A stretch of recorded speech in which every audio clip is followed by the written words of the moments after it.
Bwana Yesu atukuzwe.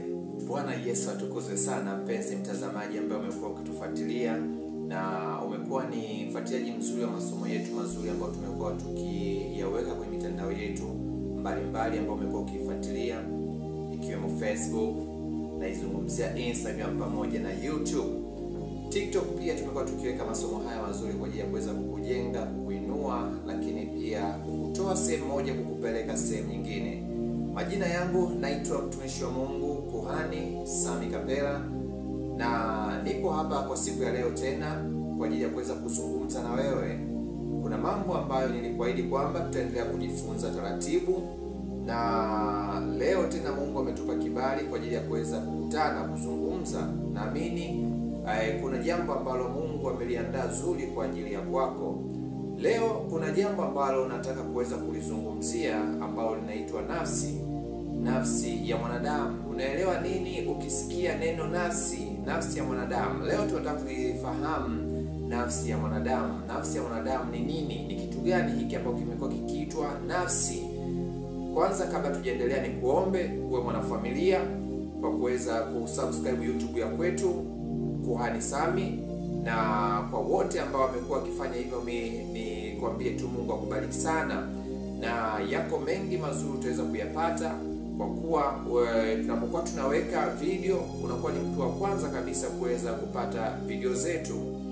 Sasa leo katika somo letu zuri ambao nimetamani tuweze kuifahamu nafsi ya mwanadamu.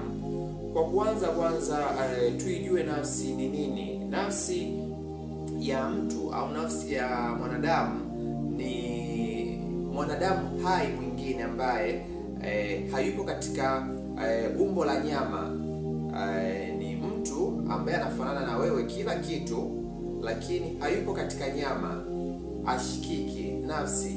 Na mwanadamu amekuwa na nafsi zaidi ya moja, nafsi nyingi. Neno nyota kwa tafsiri nyingine unaweza ukasema pia ni nafsi. Ukizungumzia, ukianza kuichambua nafsi uifahamu, kwa kuwa binadamu amekuwa na nafsi zaidi ya moja, na nafsi hizi pia ndio hizo ambazo unaweza kama kusema kwamba nyota, bwana mimi nyota yangu ya biashara imepotea sasa hizi. Alikuwepo nayo, ilikuwepo lakini haipo, huenda imebaki nyota nyingine. Za kwamba nyota kuna nyota ya utumishi. Sisi kwa watumishi tunapenda kutumia kwamba kipawa kipawa cha uimbaji, nyota ya uimbaji, mwimbaji nyota. Unaweza kusema tu kwamba hicho ambacho kinafanya kazi ndani yake hiyo nafsi, kuna kitu ambacho kimebeba, kwa sababu kimebeba nafsi, imebeba nyota ama kalama ya uimbaji. Unaweza kutafsiri hivyo. Sasa tuifahamu hiyo nafsi inakuwaje, ikoje, na inakaa wapi katika mwili wa binadamu, au ni ipi? Je, ni roho? Uje kutofautisha kwamba unaposikia nafsi usichanganye mambo. Nafsi sio mwili, hauna nyama, lakini ina uwezo wa kukamatwa. Amen. Lakini pia nyota ya mwanadamu pia ambayo haionekani, haishikiki, lakini kuna nyota. Unazo nyota, una nyota zaidi ya moja, una nyota nyingi. Binadamu ana nyota nyingi sana, na kuna nyota ambayo inakuwa kubwa kwa ajili ya kuweza kusimamia hatima yake. Kila mtu alipokuja duniani amekuja na maelekezo ambayo Mungu aliweza kuyatoa kwake, na kwamba ili aweze kutumika nayo. Sasa nafsi ama nyota unaweza kutumia kwa lugha rahisi ambayo mtu anaweza kuelewa zaidi. Binadamu ana nafsi nyingi, na ili mtu wa giza aweze kukuhujumu ama kuipola ama kuiharibu nafsi yako, kuna wakati mwingine hashughuliki kabisa na mwili wako. Kuna wakati mwingine anahitaji kushughulika na mwili wako ili kuikamata hiyo nafsi anayohitaji. Kuna nafsi ya ufahamu. Mtu anahitaji nywele zako aweze kuzishughulikia ili aikamate nafsi yako. Mtu mwingine ambaye anafanana kama wewe, yani ni kama ukitoa tuseme ni kama copy. Sasa unakuwa na picha yako original, unaenda kutoa copy.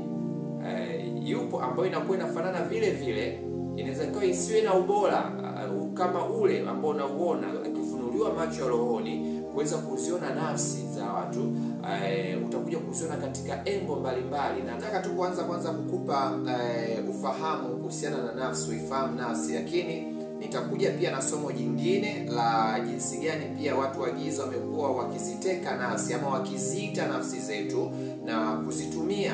Kuna watu ambao wamekuwa wakitumia nafsi zisizokuwa zao. Kuna watu wanatumia nyota sio zao. Hata kwenye utumishi, kuna mtu hana kabisa kalama ya utumishi, lakini anatafuta kalama ya utumishi kwa mtu mwingine, anaipola, anaichukua na inatumika, inaenda. Mtu anabaki vile vile anafanya shughuli zake, anaenda kanisani kama kawaida, na akiwa hana nafsi yake fulani, hana nafsi yake ama hana nyota yake ya utumishi. Kwa hiyo mimi nikushukuru sana kwa ambao umekuwa ukifuatiana na sisi, kwa kuwa kuna mengi ambao zaidi utawazidi kujifunza na kuyajua. Kwa kifupi tumeanza na hilo kwanza, tuweze kuifahamu kwanza. Tunapokuwa tunazungumza kwamba nafsi ujue, tunakuwa tunazungumzia kitu gani? Mimi nikushukuru sana.